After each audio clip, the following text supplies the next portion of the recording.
Lads and ladies, welcome to Discograffiti and the absolutely essential Pet Sounds Timeline episode, which takes us with grace and economy on a stroll through Brian Wilson's daily activities from the moment he was struck by the gods of inspiration while listening to Rubber Soul for the first time to the very day that Pet Sounds hit the shelf.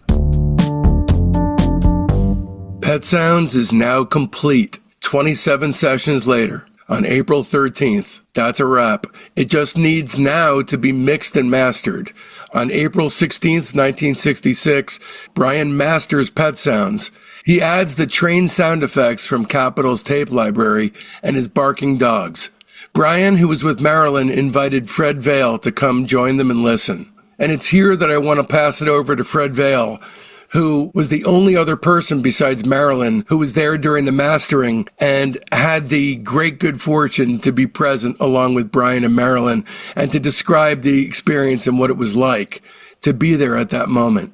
I get a call from Brian, and he wanted to talk about just what's going on in my life, getting caught up, and because I'm not with the group at that point. And I said, well, yeah, I'd love to talk with you. I'd love to see what you're doing and what you're doing musically and, you know, when your next tour is. And why don't I come up and see you and Mayor up at the house? And they lived up in the Hollywood Hills. And he said, oh, no. He said, I'll meet you down at Capitol. He said, I'll be down there in about a half hour. Can you just come over and meet me there?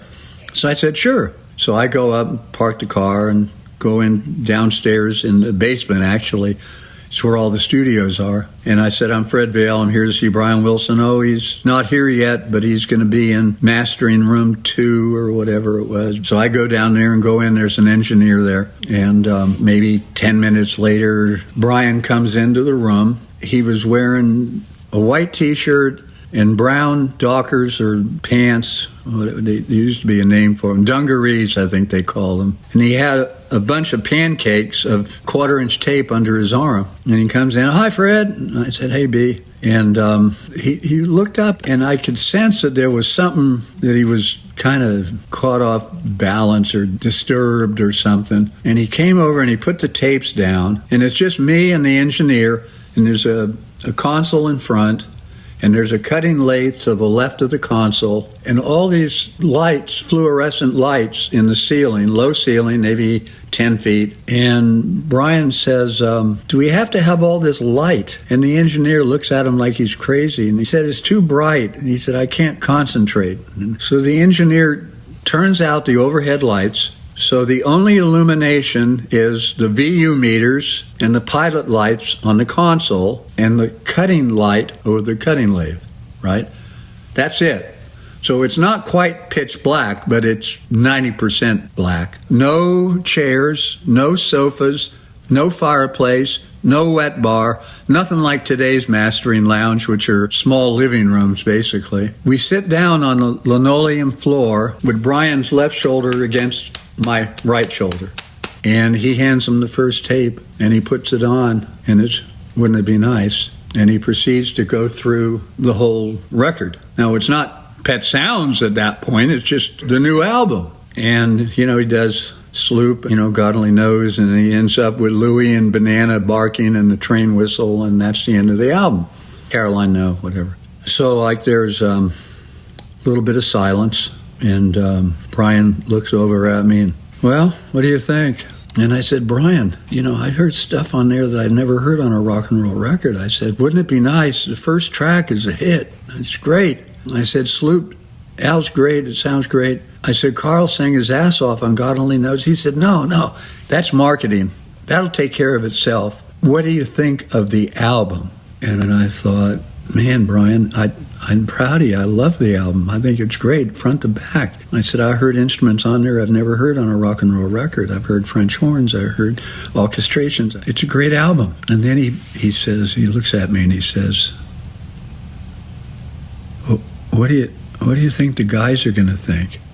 Meaning, what's the band going to think? What are the Beach Boys going to think? And I didn't have an answer. I said, Brian, I don't know what they're going to think, but I said, I'm proud of you. I said, this is truly a great album. It's different. It's imaginative. And he said, gee, I hope they like it. Well, we know the answer to that.